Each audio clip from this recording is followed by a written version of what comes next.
اور ایک اور بڑی نشانی آپ کو بتائیں، وَأَوْحَىٰ رَبُّكَ إِلَى النَّحْلِ، شہد کی مکھی کو نہیں دیکھتے ہو؟ ایک شہد کی مکھی، کیا اس کا انتظام، حسن نظام ہے.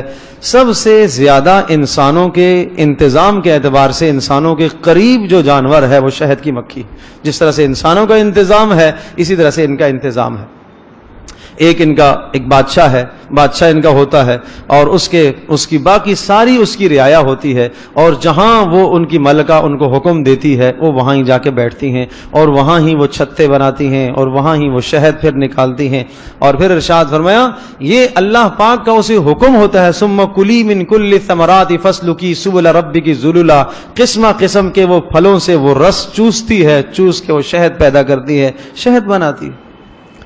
تو یہ اوپر بلند ہوتی ہے، اور پھر ایک ان کی مستقل جماعت ہوتی ہے جو پھول تلاش کرتی ہے، اور جب وہ پھول ان کو مل جاتے ہیں تو پھر وہ سب کو بلا کے لے جاتی ہیں کہ یہاں آؤ، یہاں سے ہمیں رس میسر ہوگا.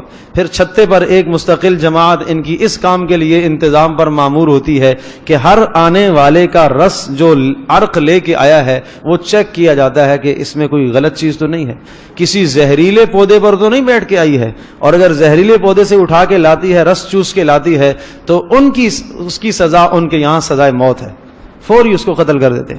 یہ اللہ نے ان کے دلوں میں یہ بات ڈالی ہے.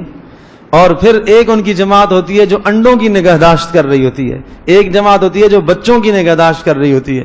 تو ایسا ان کا انتظام ہوتا ہے جس طرح سے انسان کا انتظام ہے. اور جو چھتا بناتی ہیں وہ دنیا کے بڑے بڑے انجینئر بھی حیران ہو جاتے ہیں اس کو دیکھ کر. ہر اس کا سوراخ وہ مسدس 6 کناریوں والا ہوتا ہے، 6 کناروں والا، کوئی کسی سے بڑا نہیں، سارے برابر کے ہوتے، سارے برابر کے.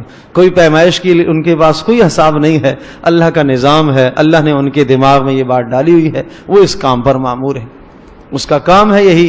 فرمایا ثم، پھر اللہ نے ارشاد فرمایا یخرج من بطونها شراب مختلف الوان فیہ شفاء للناس، دیکھتے نہیں ہو اس کے پیٹ سے کیا خوبصورت شہد نکلتا ہے، اور اس میں بہت ساری بیماریوں کے لیے تمہارے لیے شفا ہے. ان فی ذلک لآیۃ لقوم یتفکرون، غور و فکر کرو گے تو تمہارے لیے نشانی ہے، غور و فکر کرو. جب شہد سامنے آئے تو سوچو یہ اللہ کی نشانی ہے.